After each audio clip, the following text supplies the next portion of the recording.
Hello, how are you guys.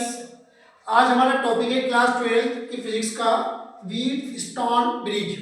Wheat stone bridge 1843 में wheat stone ने बनाया था, इसलिए इसका नाम रखा गया है व्हीट स्टोन। और यहाँ पे ब्रिज ब्रिज का मतलब क्या होता है, जैसे ये दो वायर ये आपकी और दो वायर हैं और एक वायर बीच में जा रही है, तो इस वायर ने क्या काम करा है, इन दोनों वायर को बैलेंस बना के रखा है, इसलिए इसका नाम पड़ा है ब्रिज। तो इसलिए पूरे टॉपिक का नाम पड़ा है व्हीट स्टोन ब्रिज। अब व्हीट स्टोन ब्रिज हम पढ़ तो लेते हैं, पर ये आता किस काम है। मीटर ब्रिज का हमारा एक्सपेरिमेंट भी है 12th क्लास में। इसमें क्या होता है, तीन तो नॉन आपके पास रेजिस्टेंस होते हैं और एक अननोन रेजिस्टेंस होता है। उन तीन नॉन रेजिस्टेंस की हेल्प लेके हम एक अननोन रेजिस्टेंस को फाइंड कर सकते हैं।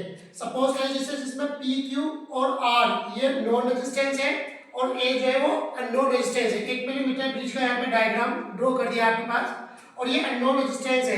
अब इसका फायदा क्या होता है, हमारे पास हम इन तीनों की हेल्प लेंगे और अननोन रेजिस्टेंस को हम आराम से फाइंड कर सकते हैं। जैसे सपोज करिए आप अपना हाथ एक राइट हैंड लें और एक सी पॉइंट पर रख दें और एक लेफ्ट हैंड है वो डी पॉइंट पर रख दें, तो आपको अपनी बॉडी का रेजिस्टेंस मालूम हो जाएगा कितना है। इसी तरीके से कोई से भी रोड ले लीजिएगा, उसके एक सिरे पर आप एक पॉइंट लगा दीजिएगा, दूसरे पॉइंट लगा देंगे, एक सी पर और एक डी पर। सपोज कोई रोड है, एक सी और डी है, यहाँ पर हम लगा देते हैं, तो उससे हमें पता लग जाता है इसका रेजिस्टेंस कितना है। तो देखिए कितनी अच्छी क्वालिटी है इसमें। और अब हम इसे ड्राइव करने वाले हैं। अभी दो टाइप का इसमें क्या होता है, एक तो बैलेंस स्टेट होता है और एक अनबैलेंस स्टेट होता है। अगर ये बैलेंस स्टेट में है, अगर ये बैलेंस स्टेट में है, P अपॉन क्यू और R अपॉन एस की रेशियो इक्वल है, तो इट इज अ बैलेंस। अब ये बैलेंस होता है तो इसका मतलब क्या होता है, जो BD आपकी वायर है, इस BD वायर के अंदर आपकी इलेक्ट्रिसिटी फ्लो नहीं होगी, इसलिए Ig की वैल्यू आपके पास 0 होगी। इसलिए हम इसको क्या बोलते हैं, बैलेंस स्टेट बोलते हैं, यानी कि बैलेंस व्हीट स्टोन ब्रिज कहेंगे, यानी कि Ig में कोई भी करंट फ्लो नहीं होगा। यहाँ पे हमें बल्ब लगा, यहाँ पर भी बल्ब लगा, यहाँ पर भी लगा, यहाँ पर भी, यहाँ पर भी लगा बल्ब। और फिर इसको हम एक बैटरी से करंट दे, किसी सोर्स से करंट दे, तो हम देखेंगे P Q R इसके बल्ब आपके ग्लो करेंगे, पर जो BD में है, BD वाला बल्ब आपका ग्लो नहीं करेगा, वो आपका एसी का एसी रहेगा जैसा लगाया था आपने। तो इससे पता लगता है कि इसका मतलब ये है कि ये जो ब्रिज है इस टाइम बैलेंस बना हुआ है।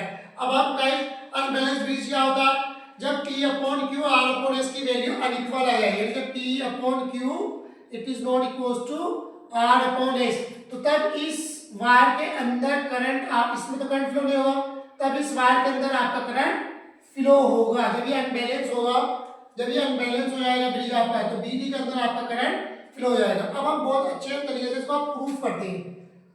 होती कितनी वैल्यू, देखिए हम इसको बैलेंस ब्रिज को प्रूफ करेंगे। तो सबसे पहले हमारे पास एक बैलेंस ब्रिज दे रखा है, यहाँ पे व्हीट स्टोन ब्रिज दे रखा है जो कि बैलेंस है। यहाँ से हमने आई करंट चलाया, जब ये आई करंट यहाँ पर आया तो ये करंट आपका डिवाइड हो गया, I1 करंट इधर चला गया और इस वाली वायर के अंदर करंट चला गया I माइनस के I1। अब ये करंट यहाँ पर पहुंचा, ये गैल्वेनोमीटर होता है, तो गैल्वेनोमीटर की करंट हो गई Ig, तो इस वायर के अंदर जो करंट गया वो I1 माइनस के Ig गया। अब ये करंट यहाँ से आया इस वाले पॉइंट पे, ये करंट इस वाले पॉइंट से आया, दोनों करंट आपस में मिले, तो यहाँ से करंट मिला I माइनस के I1 प्लस के Ig, और यहाँ पे करंट आई आपके पास, फिर यहाँ से करंट फ्लो हो गया, फिर इस करंट से आपका निकल गया, यानी टोटल करंट आई आ गया आपके पास। देखिए यहाँ से भी करंट गया, यहाँ से भी, यहाँ से करंट कितना गया, देखिए यहाँ देखिएगा I माइनस के I1 प्लस के Ig करंट गया। यहाँ से करंट कितना आ रहा है आपके पास, प्लस I1 माइनस के Ig करंट आ रहा है। अब देखिएगा I1 से तो I1 कट गया आपके पास, Ig से Ig करंट कट गया, आपके पास Ig करंट I निकल गया। अब हम इसको सीरीज में भी नहीं जा सकते, क्यों सीरीज में इसलिए नहीं जा सकते PQ को, क्योंकि जब ये B पॉइंट पर करंट आई तो करंट यहाँ पे डिवाइड हो गई, यानी कि जब वायर के अंदर करंट डिवाइड हो जाती है तो वहां पे सीरीज नहीं बनती है आपके पास, तो इसलिए सीरीज में P और Q सीरीज में नहीं होगा, नहीं R और S आपको सीरीज में होगा। अब गाइस हमने इसमें करंट को चला दिए, अब हम इसमें डायरेक्शन ऑफ कोसाइन लेंगे, तो डायरेक्शन ऑफ कोसाइन हम करंट ऐसे चलाएंगे, तो हम इसका डायरेक्शन ऑफ कोसाइन इस टाइप से बना लेंगे। इसका करंट हम C से B की ओर चलाएंगे तो इसका डायरेक्शन कोसाइन ऐसे बनाएंगे। तो हम पहले एक क्लोज लूप लेंगे ABDA, तो ये KVL का रूल लग जाएगा इसमें, बाय KVL क्लोज्ड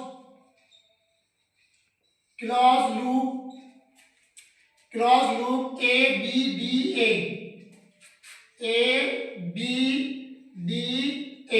अब यहां से करंट चलाई, देखिए इस करंट हो गई I1, रेजिस्टेंस हो गया P, तो ये प्लस में आएगी, I1 इंटू पी, फिर करंट बी पे गई, यहाँ से करंट हो गई IG plus IG into capital जी, करंट हो गई IG, रेजिस्टेंस हो गया जी, फिर डी पे आ गया तो करंट ए से जा रही है आपकी और हमारी करंट इस टाइप से आ रही है। तो यहाँ पे हम क्या करेंगे, देखिए डायरेक्शन, यानी करंट की डायरेक्शन बदल गई, करंट ए से चल रही है आपकी वहां पे और हम करंट ए से ला रहे हैं। जब डायरेक्शन बदल जाती है तो माइनस का मार्क लगा देती है, माइनस आर आई माइनस के I1 इक्वल टू 0। तो ये आ गया I1 P प्लस के IG इंटू कैपिटल जी माइनस के R आई माइनस के I1 इक्वल टू 0, क्योंकि हमारा क्या है, बैलेंस ब्रिज है, बैलेंस ब्रिज है। तो बैलेंस ब्रिज होने की वजह से क्या होगा, हमारे पास ये IG की वैल्यू क्या हो जाएगी 0, क्योंकि इस वायर के अंदर हमारी करंट ही नहीं चलेगी, तो हम IG की वैल्यू 0 लिख देंगे। तो I1 P प्लस यानी पूरा पोर्शन हो गया 0, आपके पास ये हो गया माइनस R आई माइनस के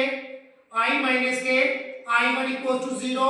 ये आ गया आपके पास I1 P, इसको भी ले जाएंगे, साइड चेंज कराएंगे तो नेगेटिव से पॉजिटिव हो जाएगी, I माइनस के I1 equal two equation number हो गई फर्स्ट। अब गाइस इसी तरीके से हम इसके अंदर चलाएंगे करंट, अपनी डायरेक्शन ऑफ करंट। तो देखिए डायरेक्ट इसको मैं रफ कर देता हूँ गाइस, इसको मैं रफ कर देता हूँ, मुझे जगह नहीं बची इसलिए रफ कर रहा हूँ इसको। अब देखिएगा, अब हमारे पास डायरेक्शन ऑफ कोसाइन कैसा है, सी से बी की ओर, तो यहाँ भी केवीएल रूल लगाएंगे हम। तो केवीएल रूल में क्या देखिए, हमारी करंट ए से आ रही और हम करंट तो क्लोज लूप है ये आपके पास एक क्या है, क्लोज लूप। और क्लोज लूप क्या है, सी बी डी सी एक क्लोज लूप बन गया। अब देखिए करंट गाइस हमारी इस टाइप से आ रही है बी से सी की ओर, पर हम सी से बी की ओर आ रही है, उल्टा है, तो नेगेटिव आ जाएगी current minus Q I1 minus के IG। अब करंट हमारी सेम हो गई, देखिएगा IG plus IG into capital G, फिर करंट हमारी ऐसे ले बेटा, तो याद आएगा प्लस एस वो ब्रैकेट में I minus I1 plus IG equal to 0, क्योंकि बैलेंस भी है तो हम जानते हैं IG की वैल्यू 0, तो ये वाला पोर्शन 0 हो जाएगा आपका, माइनस के Q I1 माइनस के 0 हो जाएगा ये आपके पास, प्लस ये पूरा 0 बन जाएगा आपके पास, प्लस एस I माइनस के I1 ये भी 0 हो जाएगा इक्वल टू 0। तो देखिए गाइस यहाँ पे माइनस Q I1 और प्लस एस I माइनस के I1 इक्वल टू 0, इसको हम इधर साथ चेंज कराएंगे, माइनस के Q I1 equal to minus S I minus के I1। अब हमारे पास माइनस से माइनस कट गया तो ये आ गया Q I1 guys, Q I1 equal to S I minus के I1, इक्वेशन नंबर हो गई 2। अब हम क्या करेंगे, इक्वेशन नंबर 1 को इक्वेशन नंबर 2 से डिवाइड कर देंगे, तो हमारे पास क्या आ जाएगा, एक बैलेंस ब्रिज का प्रिंसिपल प्रूफ हो जाएगा। देखिएगा 1 डिवाइड बाई 2, तो 1 इक्वेशन हमारे पास ये P I1 upon Q I1 equals to R I minus के I1 upon S I minus के I1। देखिए गाइस I1 से I1 cancel out, I minus के I1 से I1 प्लस के I1 कैंसिल आउट, तो अब हमारे पास आ चुका है P upon Q equals to, यहाँ से P अपॉन Q रहेगा हमारे पास और यहाँ से R अपॉन S। यही हमारा क्या है, व्हीट स्टोन ब्रिज का एक प्रिंसिपल है, यही हमारे पास व्हीट स्टोन ब्रिज है जो कि हमने यहाँ पे सॉल्व करा है।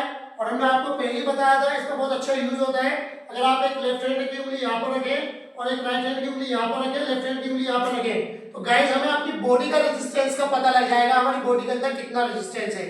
तो बहुत सिंपल है, बहुत इंपॉर्टेंट क्वेश्चन है, 226 के एग्जाम में आ सकता है गाइस, अच्छे से इस टॉपिक को करें। Thank you.